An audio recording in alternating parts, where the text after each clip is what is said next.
Welcome to the 12th webinar in the Meet Melbourne Live series, which will be covering the Bachelor of Commerce at Melbourne. These webinars are part of a series running across May and cover all of our undergraduate courses and disciplines. My name's Steph Wilson and I work in the Faculty of Business and Economics. In the spirit of reconciliation, the University of Melbourne acknowledges the traditional custodians of country throughout Australia and their connections to land, sea and community. We pay our respect to their elders past and present and extend that respect to all Aboriginal and Torres Strait Islander peoples today. You can see on your screen that we're lucky to be joined by one of our senior lecturers, Dr. Mikhail Carrington, who I will be handing over to momentarily. Mikhail is from the Department of Management and Marketing, so a big thank you to you, Mikhail, for joining us this evening. And we've also got two students who are currently studying the Bachelor of Commerce, Anita Jiang and Ken Guevara, here with us tonight. I'm really excited that we're being joined by people all around the world for this session. So there's lots of you who are here in Melbourne, but also regional Victoria, interstate and overseas. So wherever you're watching from, welcome. And for that reason, one important piece of information about the degree won't be covered in this session, which is the entry requirements. And that's because they will be different for you depending on if you're studying here, overseas or interstate and what it is you're actually studying. The one thing I do want to let you know is that we do have a maths prerequisite to the degree. So if you do want to check out those entry requirements after we're done, there'll be a link to a website at the end of this presentation where you can do that, or feel free to ask those questions in the chat. This session will run for 45 minutes, and the format for the webinar will include a quick overview of the Bachelor of Commerce, and then Mikhail will ask our two students some questions about their experiences studying at Melbourne. Then for the final 10 minutes, I will bring some audience questions to the panel. So along the way, if you have any questions, please use the chat window to ask those. We have staff members answering those as we go, and any that will be relevant to the panel, we will ask those at the end. So I'll be back in the final 10 minutes to bring any questions that you have to our panel. But for now, over to you, Mikhail. Thanks, Steph, and thanks so much everyone for joining us today. So yes, I'm Mikhail Carrington. I'm a senior lecturer in marketing here in the Faculty of Business and Economics, and I specialise in my teaching and in my research around retail, consumers and consumer culture.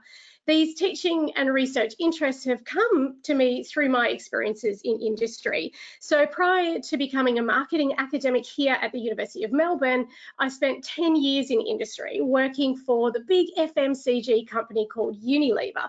First here in Australia when I joined their graduate program, and then I moved over to London to work in their head office in various marketing roles.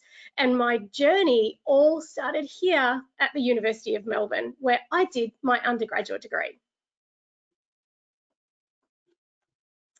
So at the University of Melbourne, we are the leading research and teaching university here in Australia, and we are also one of the leading universities globally. And this is especially the case in our Faculty of Business and Economics. Our academics who teach into the Bachelor of Commerce are recruited from all over the world. We have both great teachers, but great teachers who are also great researchers. And this is really important because what it means is that you're not just learning from people who are familiar with the content, but you're learning from people who are researching at the forefront and developing the material. And that means that you're learning the latest understanding from the discipline experts in that area. In the Bachelor of Commerce, what you do and what you learn outside of the classroom is just as important in terms of what you learn inside of the classroom. Our students are offered huge ranges of enrichment activities and career support throughout their entire degree. So getting involved in every aspect of student life not only makes your time at the University of Melbourne far more enjoyable, it also gives you that confidence and skills you need when you head out into the world of work. And the feedback that we get about our graduates when they do go out into the world of work is that they are very, very well prepared for working life, and they're ready to make a real difference when they leave their degree.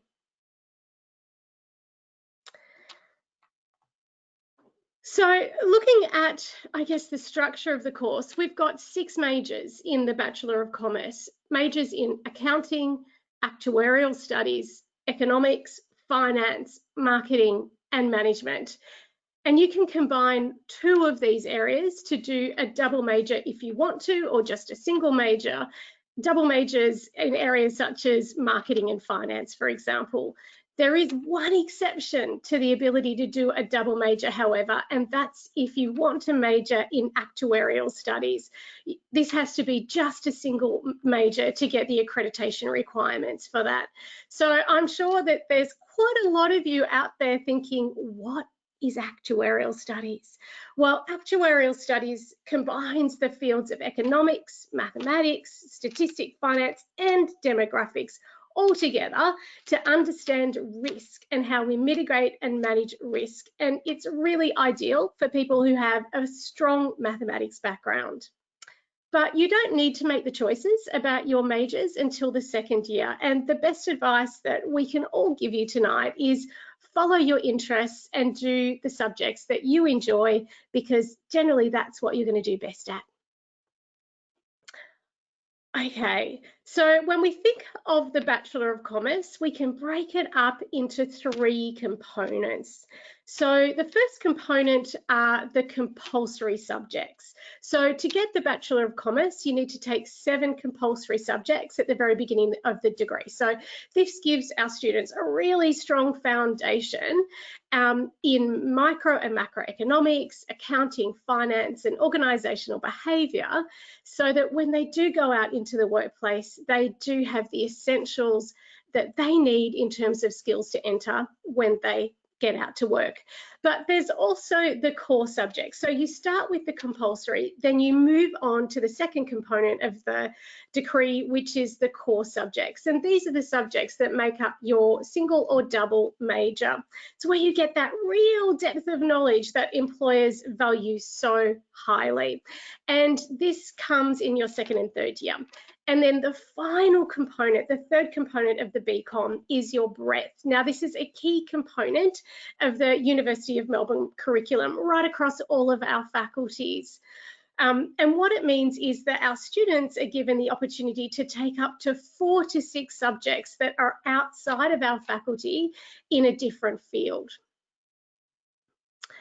So when it comes to breadth subjects, we know from our students that they're highly valued. Our students really enjoy doing these subjects, and it is a key component of studying at Melbourne.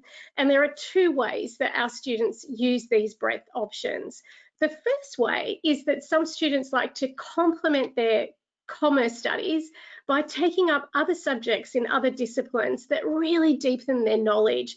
An example might be, you might be interested in doing graduate study in law, so perhaps you might take up some law subjects. Or perhaps you're studying marketing, and a lot of my students do this, and you want to complement your marketing understanding with human psychology. So you might take some of those subjects as well. And the second way that we see students using their breadth subject is to really expand their horizons and study something different and something really interesting and new. It might be that you decide to learn a new language while you're with us at the university, or you might want to do something creative like visual arts or design or something like that. So breadth subjects allow students to leave the undergraduate degree with not only a specialist area of knowledge, but a much wider understanding of the world as well. So what we're showing you here is a sample course plan. Now, this is for a student who is doing a double major in finance and marketing. And you can see the student starts out with those 7 compulsory subjects. They're the ones in blue. So the students tend to do those subjects around their 1st year.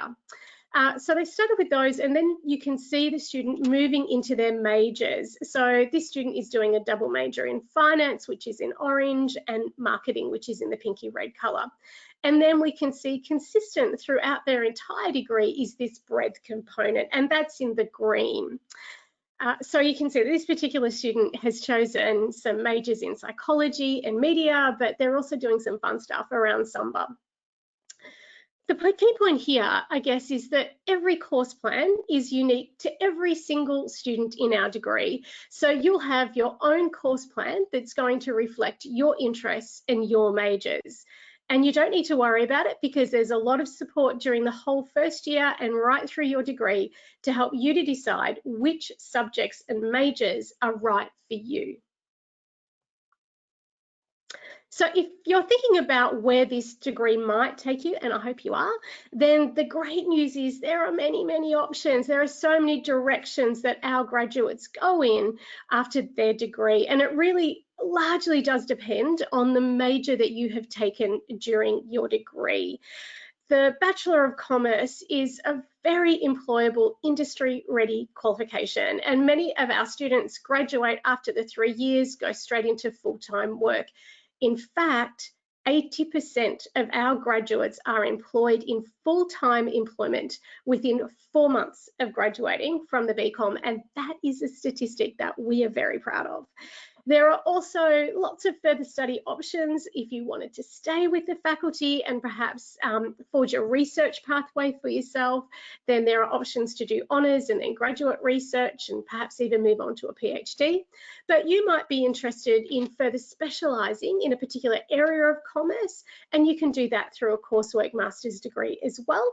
And you might even decide perhaps to broaden out and go into a different faculty for further study. You might want to become a teacher or a lawyer or an engineer, and all of those options are there as part of the Melbourne model. So my undergraduate degree at the University of Melbourne led me straight into a graduate program with one of the world's largest companies, and ultimately to then work in their UK head office. And you can see from the slide that pathways into industry for our students are really varied and very much dependent on what they're interested in and where they want to go.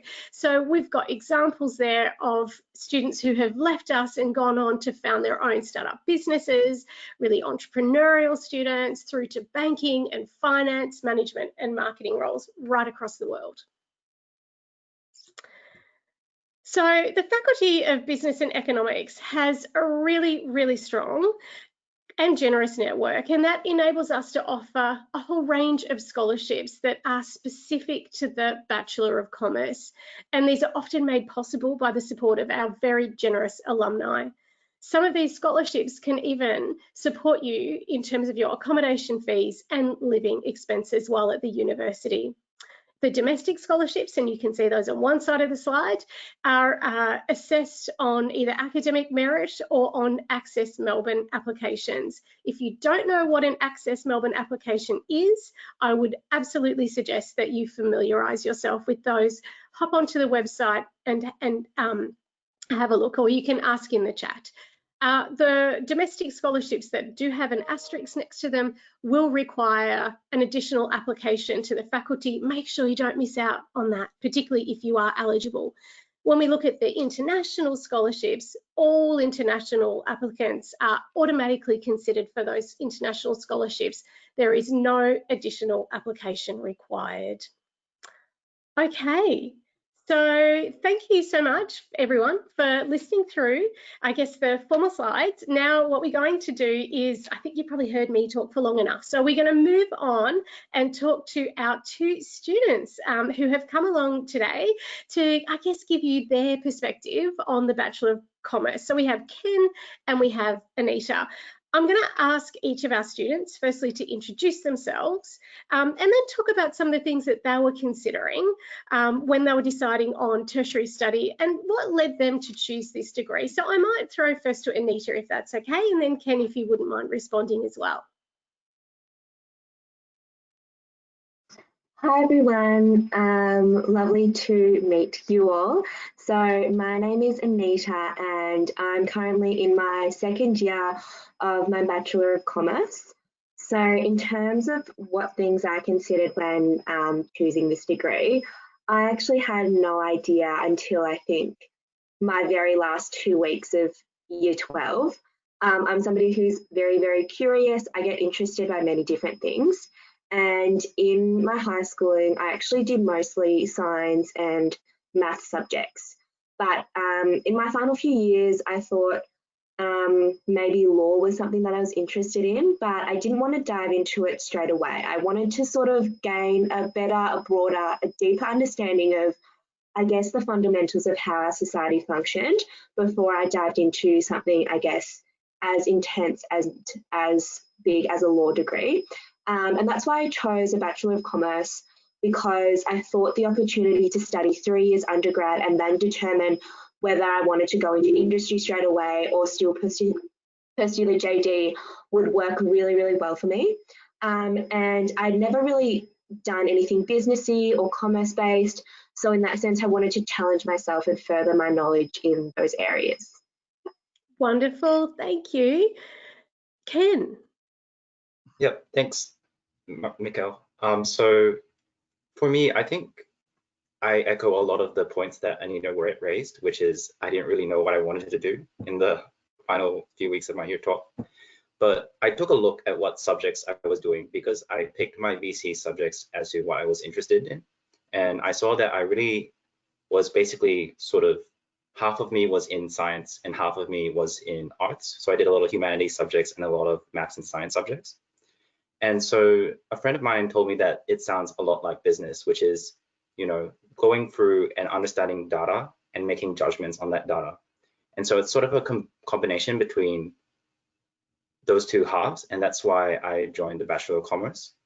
And in terms of where the flexibility that commerce brings as well, with the breadths that Melbourne Uni provides, having those extra options for myself and really to explore the other options that was available to me was really important as well.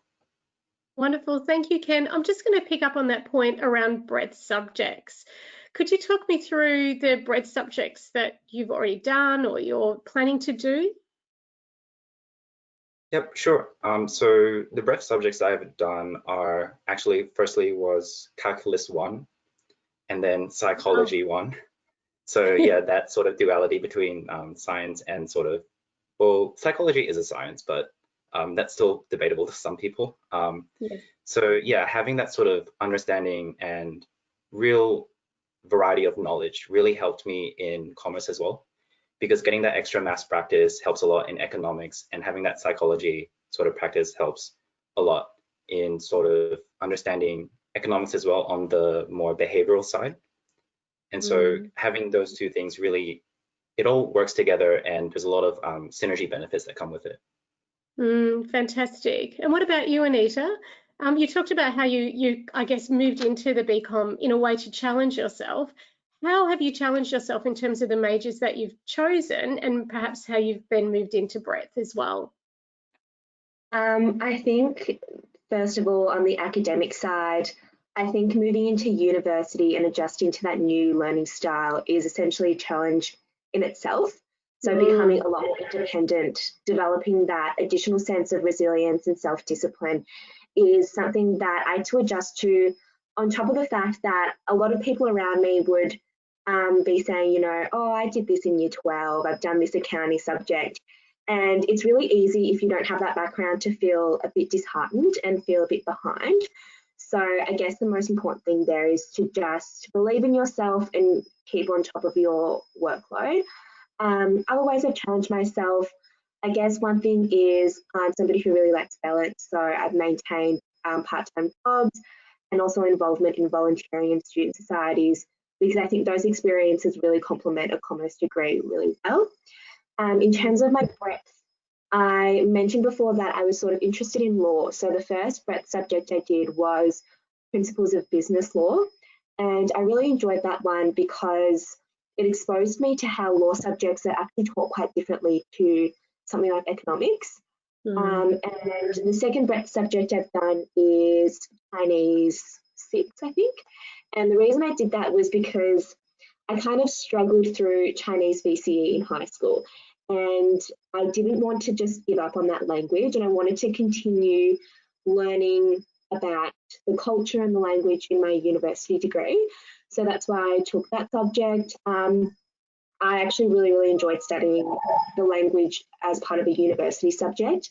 I think the way it's run is a lot better than what you typically do in high school. Moving forward, I still have, I guess, a few breadth subjects to choose from. I'm actually considering maybe doing chemistry just to revisit the science aspect of my interests. I think it might be a refreshing subject to do within the rest of my commerce degree. Fantastic. That's really exciting. Thank you, Anita. Anita, you talked about how just starting university and getting your head around the challenges of how to study differently and how to, I guess, succeed in a university environment. That's a challenge in itself. So I'm interested in your thoughts and reflections on the peer mentoring scheme that we have at the University of Melbourne. So it's a new scheme that we have where first year students are peer mentored by mentors. And I know, Anita, that you have been a mentor. So I was wondering if you could just talk us through how this program works and how you've found the program and what students get out of it. Yeah, so like Mikhail mentioned, this is a new program. So as much as it's all about helping first year students learn about how to navigate their transition experience, I found that as a peer mentor, I've also learned a lot through being a part of the program. So I guess the core fundamental of it is being a point of contact and being that person that can allow a first year student who will no doubt be lost in some aspect. So whether that's actually physically on campus or in general, like how to navigate your university or just stepping into a setting where suddenly you're surrounded by so many different people from diverse backgrounds, how to really mentally adjust to that as well. So as a peer mentor, I essentially run sessions with these students a few times during the semester. And although these sessions might be geared towards something specific, for example, exam preparation, it also gives students the opportunity to have a more direct contact to, I guess, any specific questions that they might have. And the university has a range of really, really great resources, initiatives, and programs that from a peer mentor, I guess, perspective, I can make sure that students are directed to the correct, I guess, guidance that they need. So it's been really great meeting my team of mentees. The mentees also have a really great opportunity of getting to know each other well because you're divided into groups of around 10. So as soon as you start your degree, you essentially have a group already there ready for you to have a chat and to, I guess, learn more about each other. Wonderful, thank you. Ken, I'm going to move over to you now, if that's okay. And I'm going to ask you a question about career mentoring and the career mentoring program that is available to students. So we've got peer mentoring, but we also have career mentoring. Ken, could you tell us about what that program does, what it's all about and your experiences on that program? Yep, for sure. So with the career mentoring program, it's basically you write up an application outlining your career interests as well as any personal interests you have. And you get matched with a mentor with those who works in the same career field and aspirations that you wish to aspire to. So with this program, what I found really valuable is that it was my first real experience as to the professional side of business. So my parents they work in IT and architecture, so that's as far as business as you can go. And learning more about how it works and sort of, as well as what's sort of expected and the things that you don't really learn inside the classroom, you learn from the career mentor. So, you look at, they tell you stuff about industry changes, what sort of jobs are moving around right now, where the real growth areas are in terms of what your skills can be used towards.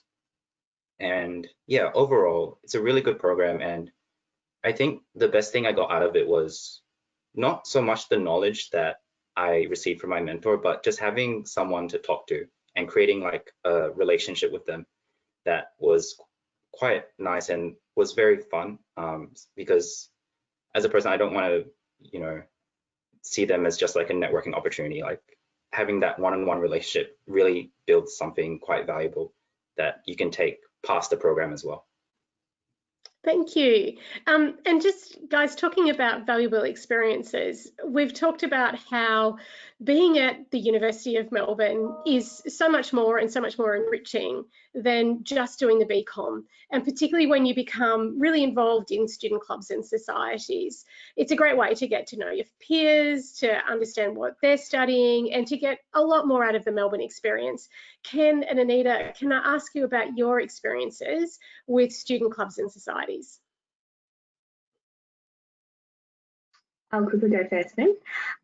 So I think one of the first things I noticed about, I guess, studying commerce is that there's actually a lot of student societies that are affiliated with the FBE and are very commerce based. So I think that's a unique point when we talk about the BCom. But of course, in terms of student societies in general, you can get involved in any society really, whether that be like a language society, a dancing society, or an economic society. My first interaction with these student clubs was during O Week, when I was at the Clubs Expo, and I sort of went around and basically signed myself up to like 20 societies. That was more so I was just really curious, and when you sign up to a society, you essentially become a member, you have access to their events, newsletters that outline their initiatives, and so on. And then moving forward, at the end of my first semester, I came across a Facebook post that was a student society that was recruiting for their committee. And this student society was the Melbourne Microfinance Initiative, commonly known as MMI. So I was really curious as to what microfinance was. I'd never heard of it before. And to capture the society in a very general sense, it's an intersection between pro bono consulting and social impact. And I was always a very impact-driven person. It's also part of why I did my commerce degree. So I went through and I looked at the recruitment booklet, the requirements, and I applied, and I was really, really lucky to be offered the position of sponsorship and partnerships director at MMI. So a quick recap of what MMI does, there's two sections. There's an initiative side where there's project teams of students, and they provide consulting to non-for-profits, microfinance institutions all across the world. So to this day, MMI has conducted 36 projects over 12 countries. And these students are mentored by consultants from top tier firms like Bain, McKinsey, Carney.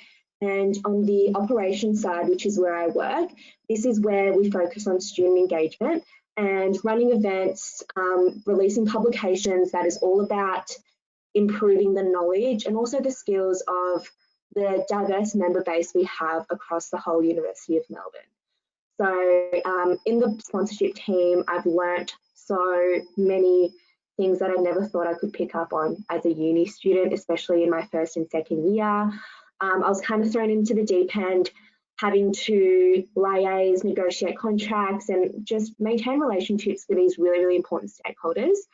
And it really taught me how to communicate effectively, be a really strategic leader, and think about long-term and sustainable goals.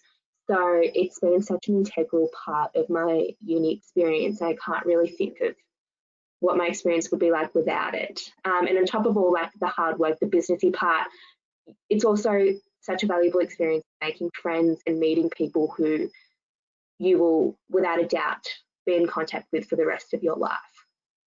Fantastic, thank you.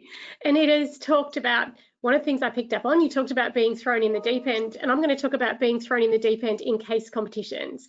So I'm wondering if either of you has been involved in case studies and case competitions, and if perhaps you could tell us what a case competition is and your experience. Perhaps Ken, have you done case competitions? I have done case competitions, but not so much very successful at them. But I'll try my crack at describing what the deep end feels like. So with case competitions, you're given a business case and usually up to 1 or 2 weeks to come up with a recommendation to solve the business problem that is at hand.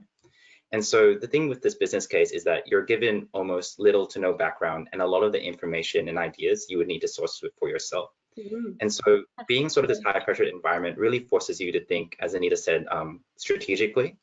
And this is something that you can't really learn in a classroom environment, because in a classroom, it's all about learning, but in a case competition, it's all about creating deliverables that are high quality and being able to find the best solution within that time period, because that really is what mirrors business.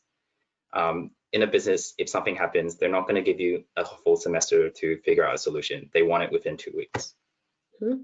Yeah, I'd echo everything Ken said, especially about what a case competition is all about.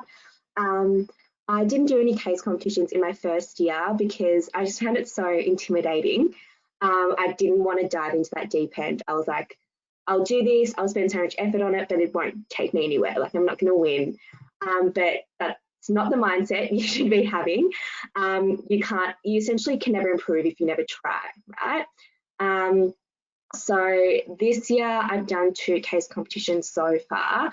And I think the really unique thing about case comps is, like Ken said, you're learning skills in a really intense period of time that you're not going to get through most of your subjects. So you're developing strategies for a business case, which requires extensive research. You learn how to research markets, industries, forecast numbers, and you also have to present that information and present your ideas, which then requires skills with PowerPoint design, which I never thought PowerPoint would ever be so important, but it really is. Learning how to strategically communicate your thoughts in a slide deck that has to be really detailed, but not too detailed, and also how to present yourself. So the first one I did, within the 2 weeks I had to complete the case. I learned so much. We didn't really actually progress anywhere, but it was such a great learning experience. And the second one I did was a very economics-based one, and it was about developing a green stimulus package to recover from coronavirus that had a lot of environmental considerations. So for this one, I learned so much about our current political landscape and also what the government has already done regarding supporting Australian businesses and individuals during coronavirus. And for this one, we progressed to the finals, which was very, very rewarding. Had the opportunity to be quizzed on the spot by judges, which was a bit scary, but I guess it goes to show that you really need to just try it to be able to improve. But yeah, would definitely recommend. Thank you. Now, just to close off, I'm going to ask you one question each. And so if you could both respond, and I'll start with Ken, if you could think about the past and then project forward into the future. So what would your advice be to someone who's starting out their undergraduate degree? What do you wish someone might have told you? And then can you tell us about where you're going to take this Bachelor of Commerce and what your plans are for the future? Yep. So in terms of trying to, I guess, write a letter to first year uni student me, I think one thing is that when I first started commerce, I looked at the 12 hours of contact hours I had and was thinking that, oh, I can just go to uni and go home, easy. But the thing is, that's basically cutting out 50% of your time that you should be spending on commerce, because commerce isn't just the subjects you're doing. It's also the clubs that you're involved in, because as Anita said, a lot of the time, the skills that are really applicable to real life businesses and real professional environments are actually learned in these clubs. So if I could tell myself, it would be to meet a lot of people, because that's how I found out a lot of the clubs that I'm now on. Yes. And to really put myself out there and don't be afraid of failure, because as a commerce student, you're going to be failing a lot, especially when it comes to applications. Yeah. Great, thank you. And Ken, where are you planning on going in the future? So at this point in time, I'm in my final year of university. And so I really want to start looking at postgraduate study. Yes. Because I really want to get involved into business analytics. Right. And also the current job market with COVID-19 doesn't seem too friendly right now. So yeah, looking at business analytics is something I've always been interested in, and really combining the economics and finance background would really go well with that. Definitely, definitely. Thank you so much, Ken. Now, Anita, in a really quick snapshot, if you were to go back and be your first year self, what advice would you give? And then if you could project forward into the future and let us know where you're going to go. I would say the biggest piece of advice is don't get too influenced by what everyone else is doing. So don't let that put you under pressure, and don't confine yourself within a box. Ken mentioned previously, commerce is so flexible and diverse. There are so many opportunities out there, and keep, I guess, your eyes open for those opportunities, and also extensively research these things yourself. So for example, I really like the idea of making impact through work, evaluating what type of impact that is and what career could bring you there. In terms of where I see myself moving forward, I'm still deciding whether I'd like to pursue a postgrad in the JD or start, I guess, working straight away. I guess I'll gradually make that decision through doing a few more breadth subjects in the area of law, but also completing internships that will give me an idea of what it actually is to be working in a professional industry. Brilliant. Thank you so much. And thank you, Ken, and thank you, Anita, for your time today. Thank you. Cool. So thanks for that, Mikkel. I'm not done with you guys yet, Ken and Anita. I've got a few questions from the audience for you. We'll start with one for you, Anita. And it was the breadth subject you took in Chinese quite difficult after taking Chinese second language? Yes, so in terms of difficulty of the breadth subject, before you actually step into a level of a language, you sit an online test that tests your capability and your skills, and that test determines whether you're in Chinese 1 or Chinese 6. So you're essentially placed in a level that, yes, challenges you, but is also not too out of your, I guess, skill level. So it was challenging in some sense, but it was a challenge that was easily overcome by like hard work and dedication. Excellent, thank you. I've got one about choosing your major. So how did you choose your major? If you used any tools or if you spoke to anyone, we might go to you, Ken. How did that process work for you?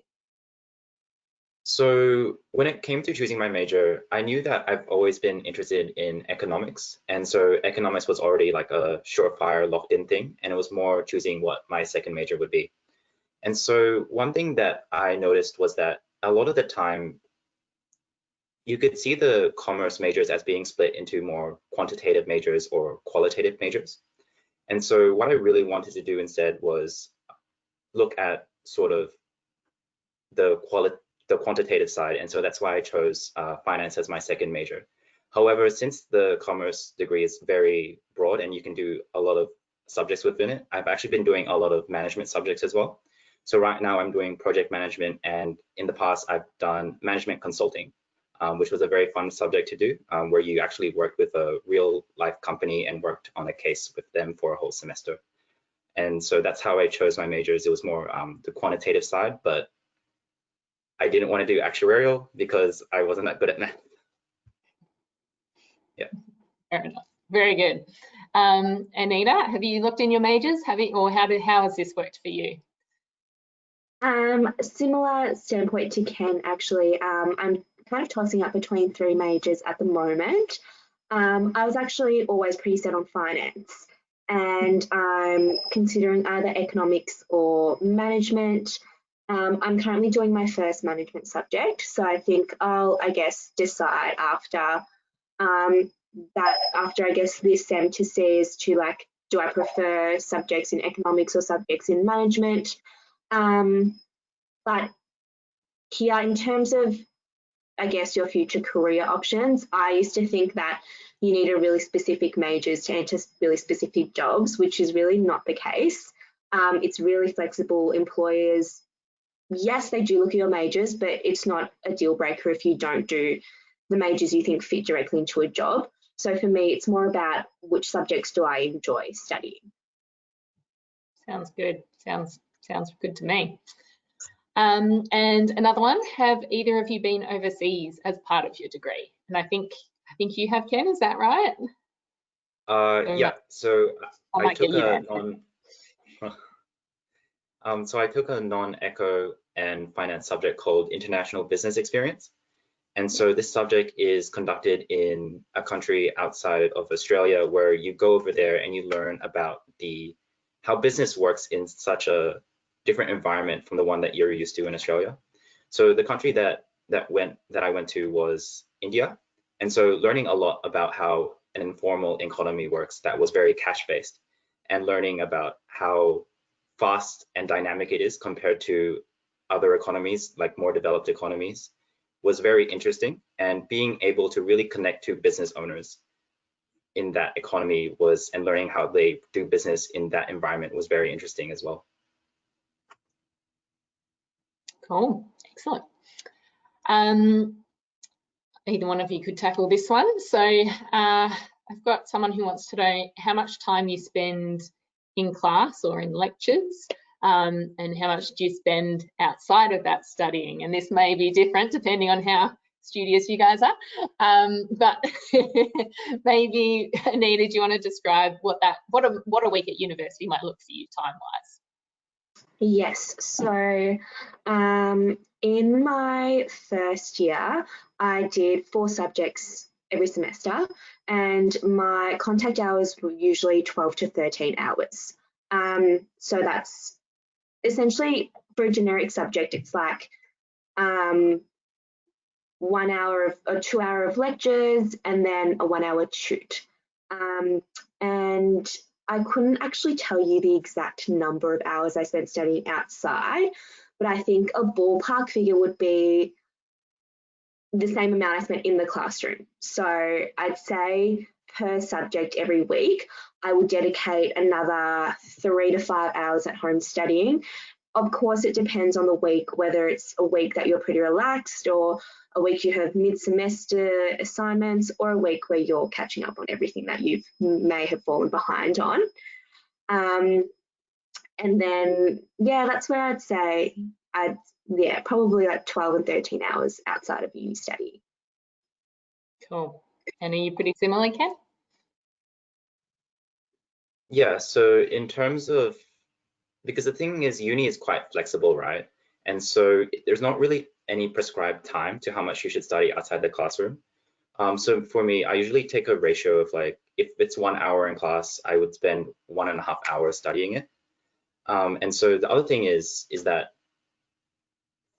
for me, this might be like a really bad practice, but I'm very flexible in how much time I spend on things. So one week could be all lectures, and the other week could be all about your extracurricular activities.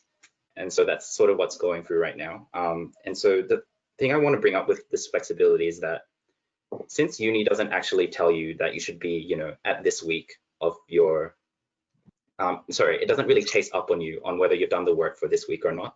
You can fall behind really, really easily. And then by the time it's, the semester's finished, you have about 8 hours of lectures you need to rewatch. And yeah, it's not fun. So that's the other part of that flexibility issue. So making sure that you always have a consistent schedule throughout the semester is something that I developed after I realized that, and it really helped me become more productive. Sounds good. And we might have to make this our last question, but I can get an answer from both of you. It's kind of a nice question, really, and one that a lot of students worry about before they go to uni, which is, how have you made friends? So it's not study related, but how have you kind of made these connections on campus? We'll start with Anita and then we'll go to Kim. I think it's a very good question, something I would have liked to know the solution to when I was entering uni. Unfortunately, there isn't a single solution. I stepping into uni, like, I went to a really, really small girls' school for high school that had like 82 people in a year level. And suddenly I was in this environment with so many people, and I almost forgot how to socialize. But the first friend that I made was in my economics tute. And we became friends because we were both kind of struggling with the concepts. So I guess just finding people, I mean, you don't have to find somebody who's struggling with the concept, but finding people that you click well with and also can support you throughout the process. Sometimes it is about, I guess, making that first convo, making that small talk, which isn't the best thing. But when you find somebody that you can really have a nice convo with, it's all worth it. Nobody's going to remember that awkward introduction. The second part of how I've made friends is, like I previously mentioned, through my uni society. So working with the club every single week, having multiple meetings, and being beside people who are very like-minded and passionate, it was inevitable that like I would gel really well with them. So yeah, those would be the two main ways I've made friends. And then obviously you have like introductions through mutuals, lectures, that sort of thing. Sounds good. Sounds good. How about you, Ken? How did you make some buds on campus? So it's quite similar to Anita, where a lot of my friends now I have made through clubs. And Anita's right in the sense that since you're going to be meeting them all the time and spending a lot of time with them, it's quite unnatural if you don't become friends because you're just stuck with them for a while. And so that's a really big stream of new friendships that I've gained. And so the other place that I got friends from was I'm not sure how semester 2 is going to run, if it's going to be online or not, but in-person classrooms, the tutors usually have a consultation hour that's set aside from their usual tutorial hours. And so a lot of the times there are people there who are asking questions, and sort of, if you're sort of waiting in line for the tutor to answer your question, you kind of just talk to them and see whether they can answer your question instead. And so, you know, it's just randomly talking about stuff, and then you move on to, oh, have you had lunch yet? Do you want to eat lunch? Yeah, and then the other thing that Nita brought up that was also really important is that you need to really put effort in making friends at uni. Because the thing is, everyone at uni is quite busy, and a lot of the time they don't have time to, you know, sort of maintain these relationships. So a lot of the time you need to do it yourself and also make the first step. That's very sound advice. It's one of those things you get out what you put in, isn't it? And everyone's in that same situation too, of wanting to make connections. So that's actually all we've got time for this session. So I'd like to thank you all so much, Mikkel, Anita and Ken, for joining us and sharing your knowledge and your experiences with us tonight. I'd also like to thank you, the audience, for taking part and sending us all those great questions. If you do have any unanswered questions, then please head over to the website that you can see on your screen, our study website, and you can submit a query online there to stay connected with the university. So thank you very much, and we hope to see you at Melbourne soon.